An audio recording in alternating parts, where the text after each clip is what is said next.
Bismillahirrahmanirrahim. Alhamdulillahirabbil alamin.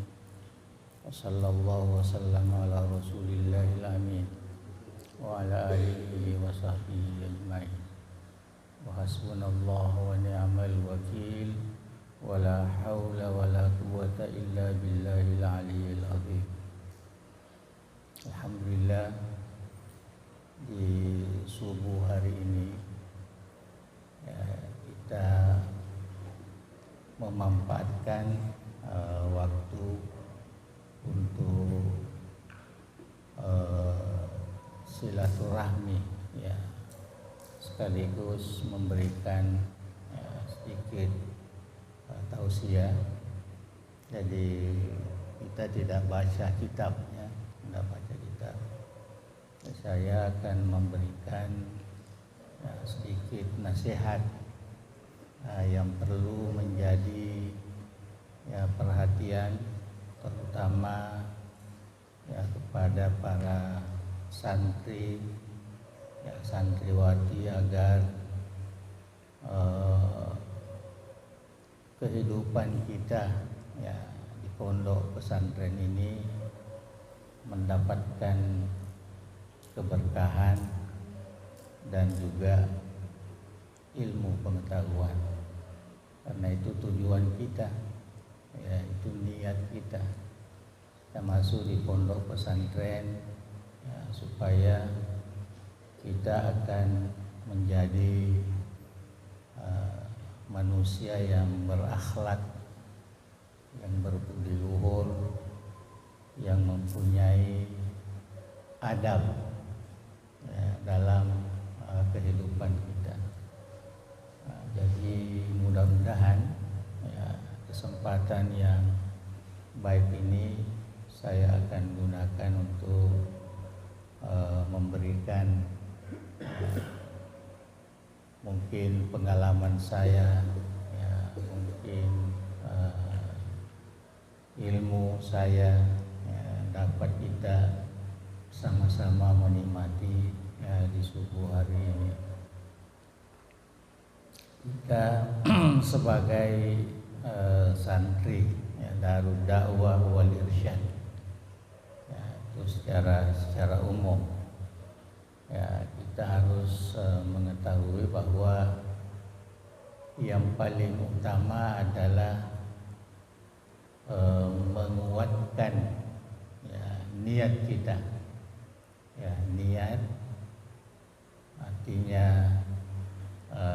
ketentuan keyakinan di dalam hati kita, sesuai dengan harapan orang tua kita, bahwa semuanya diberi kesempatan, dan saya kira ini adalah merupakan pilihan.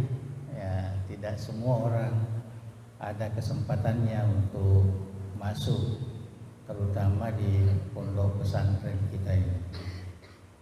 Apalagi pondok pesantren ini pondok pesantren yang sudah lama, dan di sini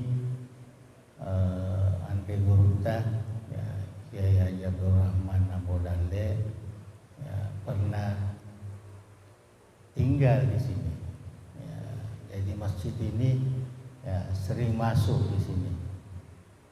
Kalau kita ingin keberkahan, maka kalau kita masuk di masjid ini, kita bayangkan itu Gurunta ada di sini.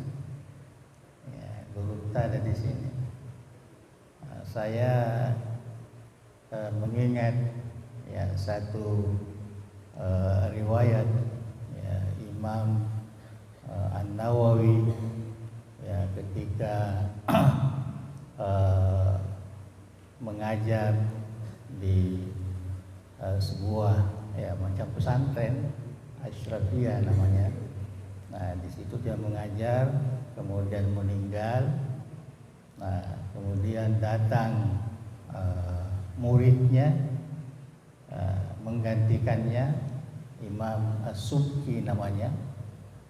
Imam As-Subki itu begitu hormat kepada gurunya yang sudah meninggal. Dia tidak mau menginjak ya, tempat di mana Andri Gurunta Imam Nawawi tempatnya mengajar. Dia terpaksa dipindah itu mimbarnya. Ya, tidak mau lagi dia dulu di situ, mesti buat mimbar baru karena hormatnya. Jadi mimbarnya itu dijadikan sebagai tabarrukan ya, untuk mengambil keberkahan.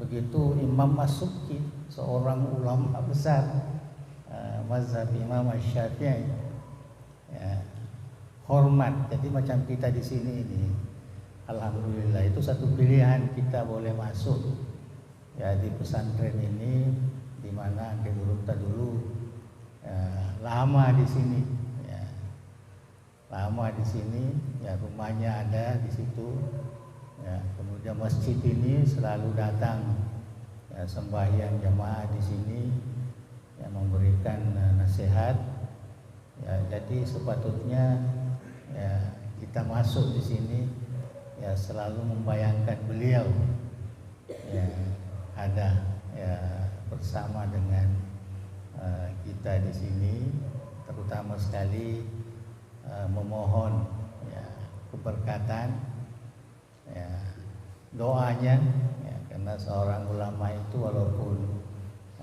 meninggal ya tetap ya, mendoakan kita ya, itu sebabnya kita biasa menziarahi kuburnya ya. Jadi bukan meminta kepada Gurunta, tetapi kita berdoa di sampingnya atau berdoa di sini ya, beliau mengaminkan doa kita ya. Jadi itu yang mesti ya, kita tahu, kita ingat, kita yakini. Jadi masjid ini tidak sama dengan masjid-masjid lain ya, tidak sama ya. Yang sama dengan ini ya Masjid Mangkosor, Masjid Dakwah ya, karena di situ dulu awal Gurunta ya, malah di situ pernah turun Lailatul Qadar ya. Dan ini kalau di Parepare dulu tidak ada masjid ya, hanya musola saja ya, tidak ada masjid. Jadi musola itu pun sebenarnya ya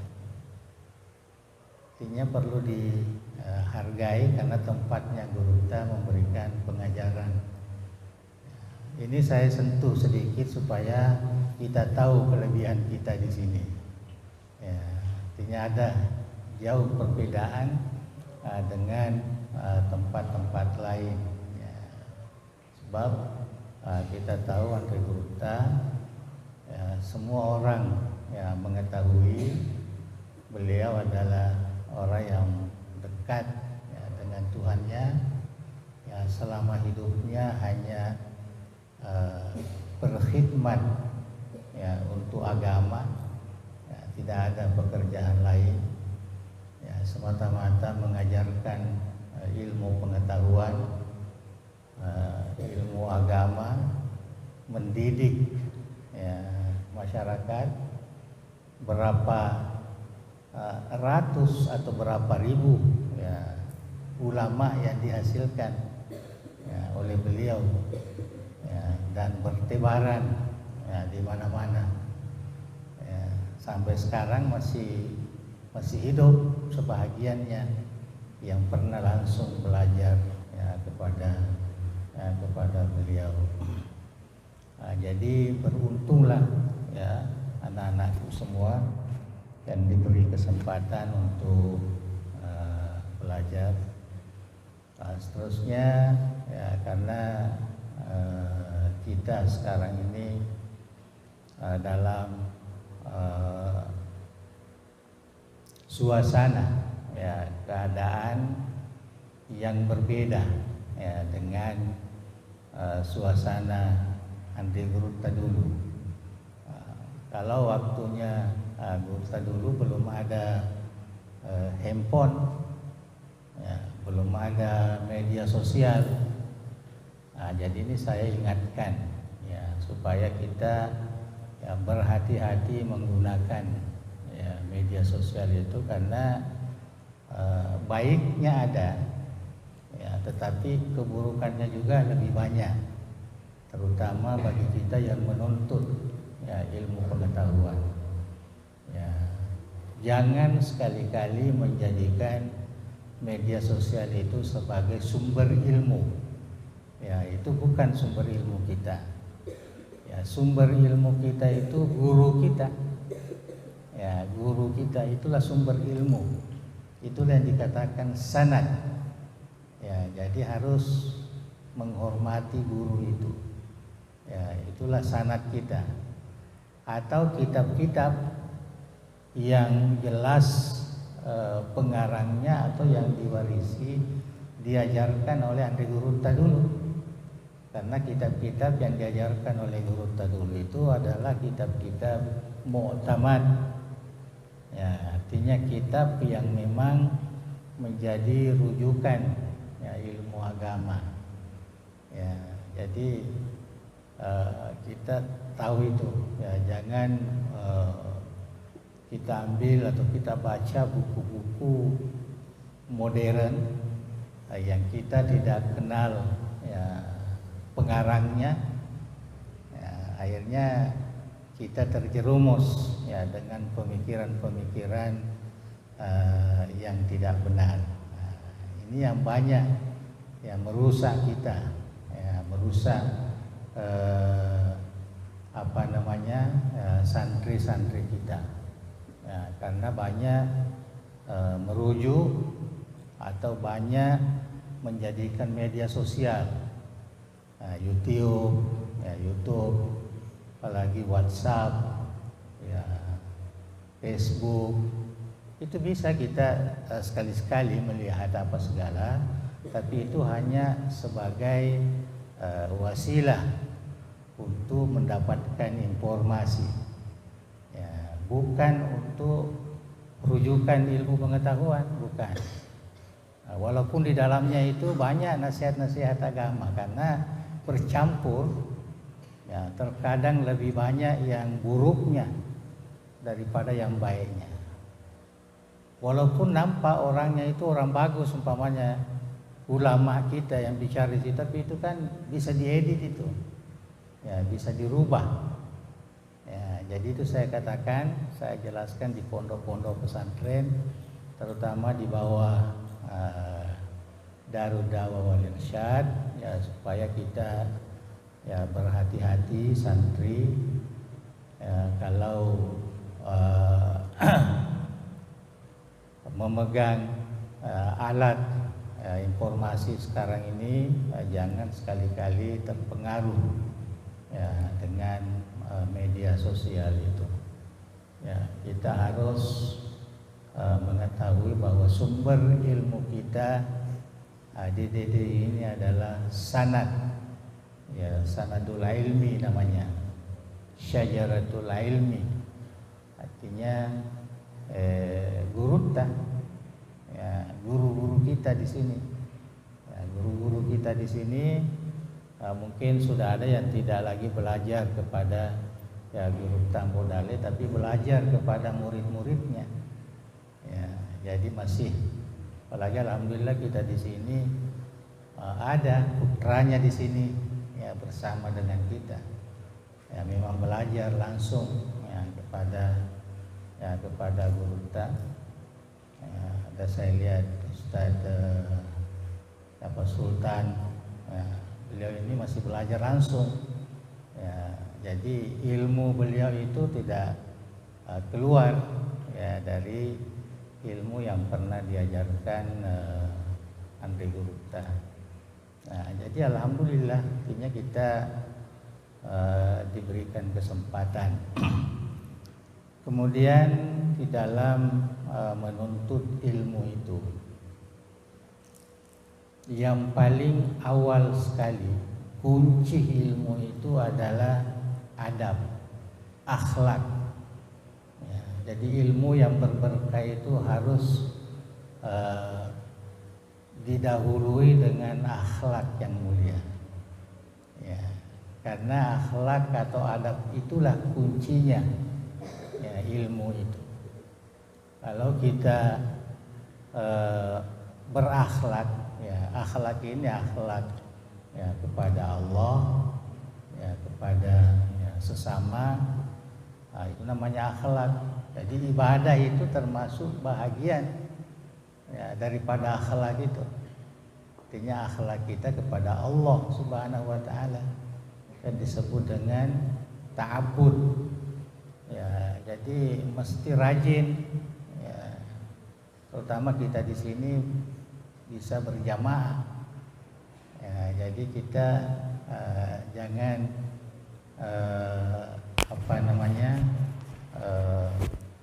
tidak pergi sembahyang di masjid ya, masjid kita di sini ya, harus rajin ya. Kalau kami dulu saya masih di Parepare dulu ya, kalau sudah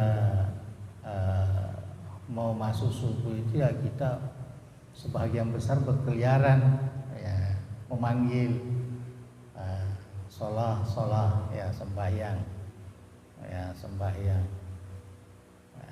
Malah karena yang kecil-kecil itu terkadang masih dipaksa ya, terkadang di situ ada penjaganya, dipukul dengan sajadah kalau terlambat ya. Itu pengajaran dulu, tapi mungkin sekarang enggak sesuai lagi, itu sistem. Nah, itu sistem, artinya perhatian ya, kita kepada ya ibadah itu ya mesti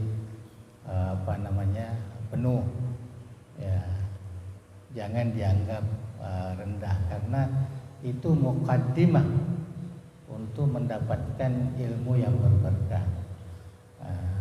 Karena ilmu itu dua ya, ada ilmu iktisabi, artinya usaha kita membaca ya, belajar sama guru, itu iktisabi namanya. Tapi ada juga merupakan pemberian Tuhan ya, laduni ya, jadi ada, dan itu yang lebih banyak, yang tidak terduga itu yang tidak terduga itu ilmu itu, dan itu diberikan ya sesuai dengan kehendak Allah Subhanahu wa taala. Kita semua yang belajar itu merasakan itu ya, merasakan ya, jadi karena kita memelihara adab ya, memelihara akhlak ya, maka kita punya pintu-pintu ilmu ini terbuka ya, termasuk menghafal, mudah menghafal. Karena kalau kita pikirkan diri kita itu kan terkadang susah menghafal ya, artinya berat ya. Tapi kalau Tuhan membukakan itu mudah saja ya, mudah. Kalau di zaman guru dulu itu anak-anak didik yang menghafal itu tidak lama, ada yang hanya 6 bulan ya sudah hafal Al-Quran 30 juz. Terutama di Mangkoso saya dengar beritanya seperti itu. Karena di Mangkoso dulu ada tahfiz, ada penghafalan Al-Quran ya. Jadi tapi tidak semua, ada beberapa orang yang diberikan ya kelebihan seperti itu. Artinya ilmu pemberian Tuhan itu lebih banyak daripada ilmu usaha kita. Nah, jadi tapi ilmu laduni ini harus dibukakan pintu dengan itu tadi, akhlak ya, kemudian ya, kerajinan belajar ya, jangan main-main ya, banyak berzikir, meminta doa ya kepada Allah Subhanahu wa taala. Itu pintu semua itu ya, pintu ilmu. Jadi ilmu kita di pesantren ini itu apa namanya, tidak sama dengan ilmu-ilmu di sekolah-sekolah. Ya. Walaupun ilmu itu mungkin ilmu umum, ya, mungkin ilmu ekonomi belajar juga, ya, matematik belajar juga, ya. Tapi semua ilmu itu kan sebenarnya dari Allah. Ya. Rujukannya itu dari Al-Quranul Karim. Ya. Hanya mungkin yang guru-guru kita ini belum mampu untuk mentransfer ilmu itu dari rujukan-rujukan Islam atau rujukan-rujukan Al-Quran. Tapi ulama-ulama kita dulu, ya, banyak yang yang mempunyai ilmu seperti itu, ilmu kedokteran umpamanya. Itu semua dari Allah Subhanahu wa Ta'ala. Kemudian diajarkan, ya, kepada umat manusia untuk kepentingan manusia. Dan dalam Islam ini semua ilmu itu bermanfaat, ilmu yang berguna. Ya, jadi tidak dibedakan. Tapi mungkin di sini kita lebih fokus kepada ilmu yang terkait dengan Al-Quran dan hadis Rasulullah Sallallahu Alaihi Wasallam, atau yang biasa kita sebut dengan ilmu agama.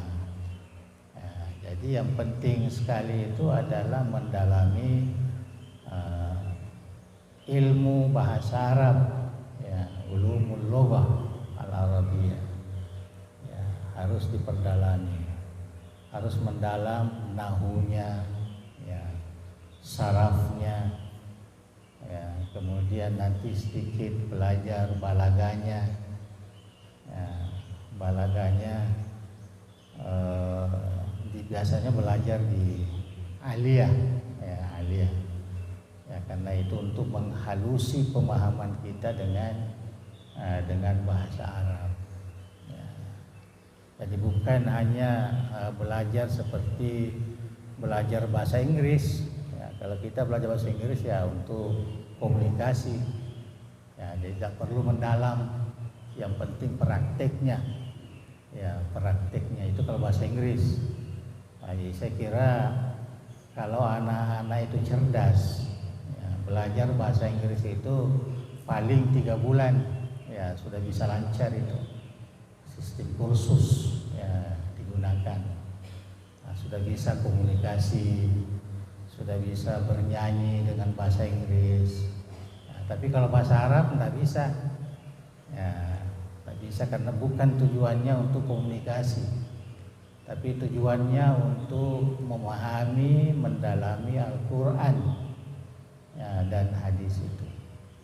Ya, artinya memahami ajaran agama kita, turas yang sudah ditulis oleh ulama kita yang menjadi rujukan, ya, terutama kita di Darud Dawah wal Irsyad PDD ini, ya, kita ulama ahli sunnah itu mempunyai banyak turas, termasuk Andri Gurutta, ya, banyak kitabnya. Ya, sekarang ada dibuka itu pengajian melalui Zoom, ya, oleh pesantren DDI Abrar di Makassar. Mungkin setiap hari atau berapa kali seminggu itu ada Zoom-nya. Nah, itu bisa dijadikan sebagai sumber ilmu, karena langsung, ya, kita lihat langsung dibacakan itu kitabnya. Nah, kitab yang berbahasa Bugis, ya, kitab yang berbahasa Arabnya juga, ya. Kalau kami dulu kita belajar di madrasah, di sekolah. Nah, jadi saya kira itu perlu dikembalikan semula, ya, mengajarkan kitab-kitab, ya, Andri Gurutta, ya, sedikit. Nah, di samping kitab yang kita sudah tentukan yang sesuai dengan pilihan dari Gunta dulu. Ya, jadi itu namanya turas. Ya, itu juga sumber ilmu kita, warisan ulama kita. Walaupun kita tidak mengaji lagi kepada Gunta, tapi kita baca bukunya. Ya, karena ulama dulu itu menulis itu memang untuk penyebaran ilmunya. Ya, penyebaran ilmunya. Tidak sama kalau yang sekarang ini, ya, orang-orang penulis ini kebanyakan bukan ulama walaupun menulis Islam. Ya, hanya wartawan, ya, hanya ingin menjual buku supaya ada sumber rezeki. Jadi dia buat buku itu yang banyak sekali bertebaran sekarang, baik di internet maupun di toko-toko buku. Ya, toko-toko buku. Jadi semua harus kita ketahui itu supaya tahu ya sumber ilmu kita. Nah, jadi sekali lagi saya ingin wasiatkan supaya kita di pesantren di Kabalangan ini, ya, namanya pesantren Manahilil Ulum. Ya, Manahil itu manhal, patanda. Ya, dalam bahasa Bugis itu patanda. Itu untuk memisahkan antara yang halus dengan yang kasar beras itu. Dulu orang pakai, sekarang sudah modern sekarang. Itu namanya manahil. Jadi manahil ulum itu artinya ilmu yang terpilih. Itu Guru kita memberikan nama pesantren ini karena diharapkan supaya ilmu yang kita sudah di sini ilmu yang sudah ditapis, yang betul-betul ilmu murni Darud Da'wah wal Irsyad, yang kita warisi dari beliau. Itu sebabnya dikatakan Manahilul Ulum. Masjidnya ini al-wasilah, karena dalam Al-Quran wabtagu ilaihil wasilah. Ya, kita diwajibkan oleh Allah Subhanahu wa taala, ya, supaya senantiasa mencari jalan untuk mendekatkan diri kepada Allah, untuk untuk memanfaatkan ilmu yang penuh berkah itu wasilah.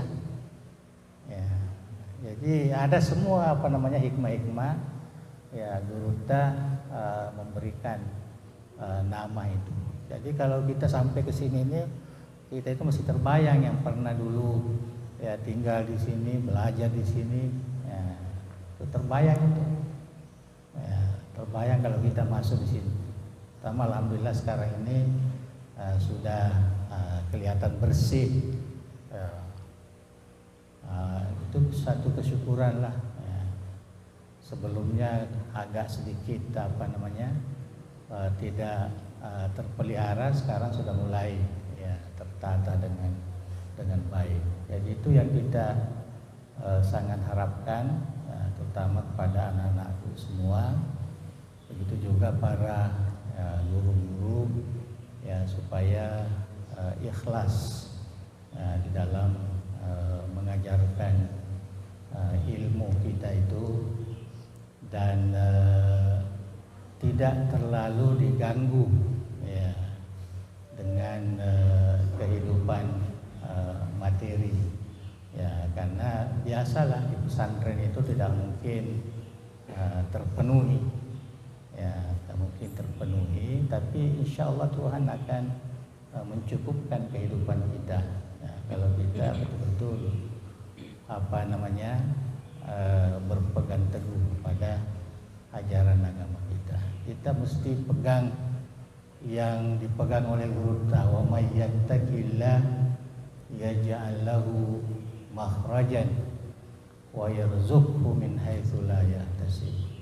Ya, selalu dibaca itu dan dijadikan sebagai wirid, terutama setelah sembahyang subuh, ya sembahyang maghrib, ya, supaya Tuhan itu menjamin ya kehidupan kita.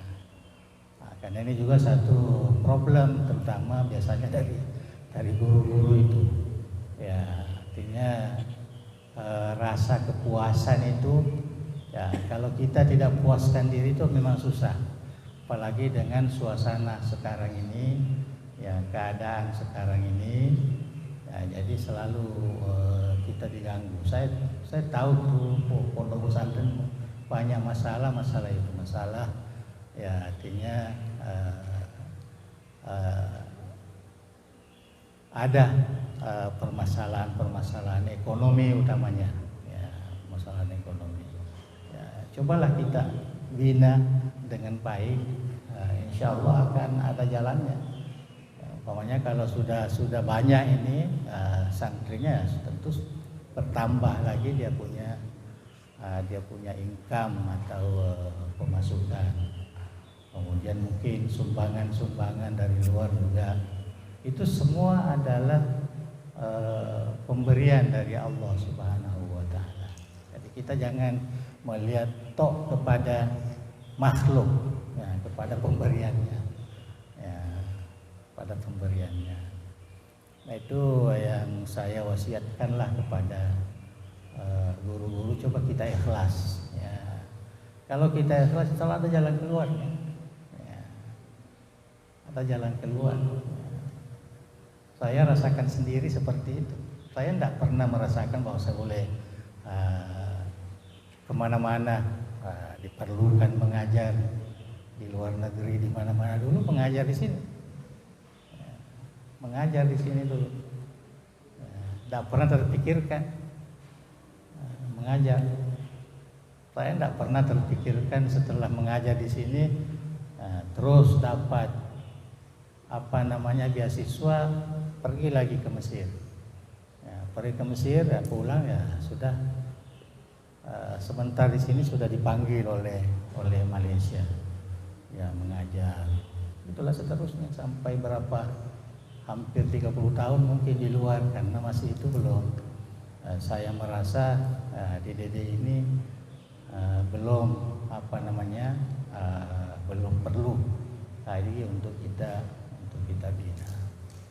Dan saya tidak pernah terpikirkan itu. Boleh bahwa kami dulu itu berpikir, saya dari Azhar dulu, ya saya berpikir itu mau kembali ke DDI mengajar Al-Quran, ya cukup hidup di situ. Ya. Saya masih ingat berapa, 80.000 gaji saya dulu di sini, ya, 80.000 per bulan. Itu sudah nomor 2 itu gajinya. Nah, karena saya master waktu itu mengajar di sini, 80.000. Kemudian guru terahim itu kita bagi 120 ke 140 karena dia doktor. Ya, saya master ini ya cukup 80. Yang LC ini, karena ada juga LC, ya kasih 60 itu. Begitu saja. Jelas sudah cukup, tapi waktu itu kalau kita pergi ceramah dikasih 10.000 itu sudah banyak itu. Ya, sudah banyak. Ya, sudah banyak. Nah, jadi itu harus kita pahami seperti itu, bahwa kalau Tuhan itu menentukan itu. Ya. Ada sebagian menjadi pegawai negeri umpamanya. Ya, ini Pak Ustadz Sultan. Ya, jadi pegawai, tidak pernah dibayangkan jadi pegawai dulu itu, tidak pernah. Guru-guruan di sini, guru ngajar. Tapi kenapa bisa jadi? Ya. Ada beberapa orang lah yang jadi pegawai, yang jadi apa. Ya. Tapi itu semua kan tidak dituntut, ya, tidak diminta. Tuhan sudah mengatur seperti itu. Jadi inilah anak-anakku semua harus dipelajari. Terutama guru-guru kita di sini jangan merasa, wah saya begini terus nanti di sini nih. Anda kehidupan itu bukan kita yang mengatur, ya, Tuhan yang mengatur. Ya, jadi gitu, keyakinan kita. Jadi di sini kita menuntut ilmu, ya, kita memperbanyak wasilah, ya, banyak wasilah ya takarrub pada Allah, beribadah, ta'abudiyah. Ya, di sini kita menapis ilmu-ilmu kita, ilmu yang bermanfaat. Jadi saya kira kalau keyakinan seperti itu ya tidak muncullah ada rasa iri di kalangan kita, ada rasa ini, tidak timbul. Saya duduk di sini dulu agak ya 4 tahun ke 5 tahun kamu mengajar begitu. Tidak pernah rasanya ada rasa-rasa ini kan enggak. Artinya kita mengajar sampai waktunya mengajar. Ya. Jadi tidak pernah terpikir dari pari-pari lagi mengajar. Ya, di samping belajar juga ya tidak pernah ada rasa ya, kenapa dia agak-agak sedikit kelihatan ya tidak pernah ya. Jadi itulah yang harus kita pegang ya. Ukhuwah kita itu dipererat antara santri diperbaiki, ada kesatuan-kesatuan santri. Kita dulu ada klub study club yang namanya kumpul-kumpul belajar. Saya punya study club namanya dulu study club Al-Ikhlas ya, di Parepare waktu masih belajar ya, masih sanawiyah atau aliyah begitu ya. Kita ada klub-klub belajar. Guru-guru juga harus senantiasa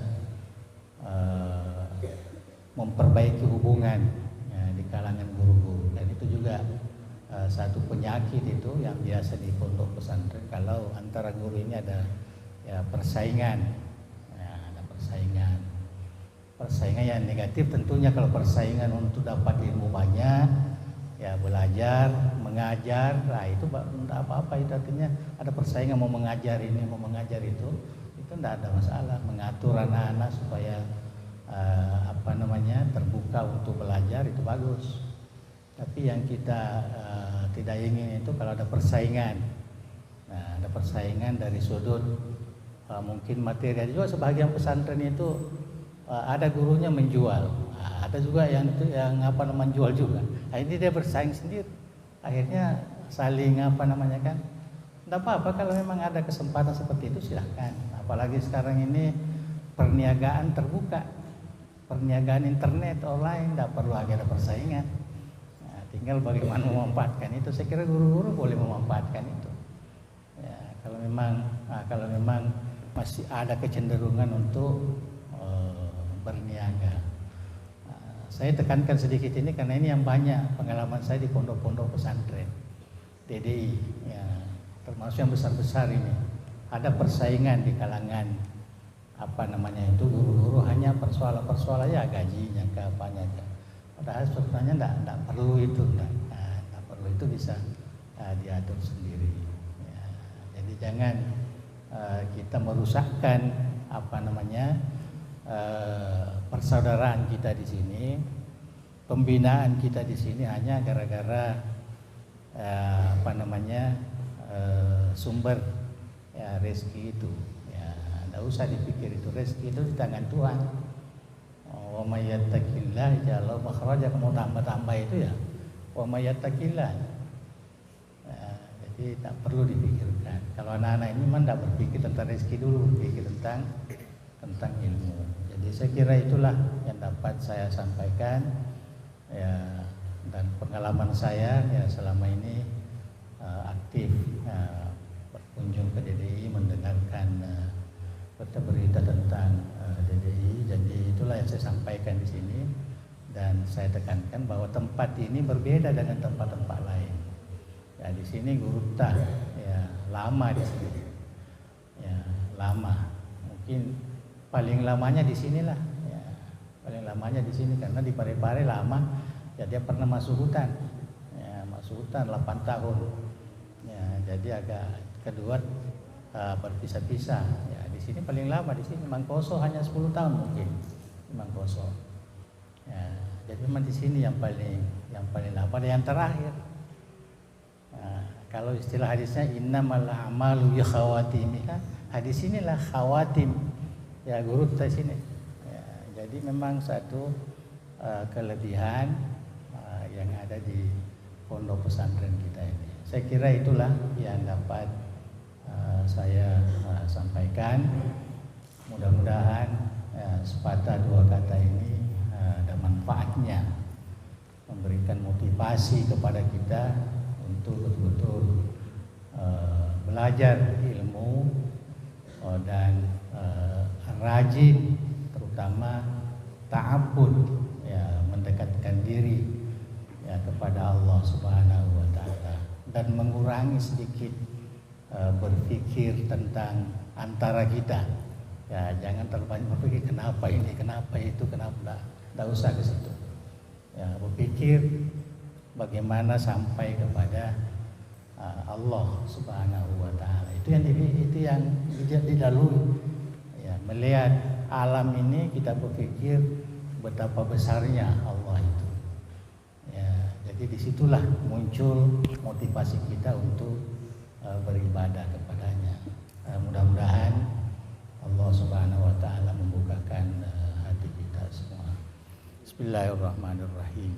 Alhamdulillahirabbil alamin wassalatu wassalamu ala mursalin Sayyidina Muhammadin nabiyil ummi wa ala alihi washabihi wa barik wasallim. Allahumma allimna ma yanfa'una wanfa'na bima 'allamtana wa zidna ilma ya Rahman ya Rahim ya Dzal Jalali wal Ikram. Barikillahumma lana fi kulli ma razaqtana minal ulumi wal barakat wal masarrat wa ma ila zalika min mardatillahi subhanahu wa ta'ala. Allahumma ya Dzal Jalali wal Ikram, nas'aluka ilman nafi'an mubarakan wa amalan mutaqabbalan wa rizqan thayyiban halalan ya Dzal Jalali wal Ikram. Rabbana la tuzigh qulubana ba'da idh hadaitana wa hab lana min ladunka rahmah innaka antal wahhab. Allahumma ij'al ma'hadana hadza ma'hadan mubarakan muwaffaqan linailil ilmi wal ma'rifah limawdatillahi subhanahu wa ta'ala. Rabbana atina fid dunya hasanah wa fil akhirati hasanah wa qina adzabannar. Wa sallallahu ala sayyidina Muhammad wa rabbika rabbil izzati amma yasifun wa salamun alal mursalin walhamdulillahi rabbil alamin. Assalamualaikum warahmatullahi wabarakatuh.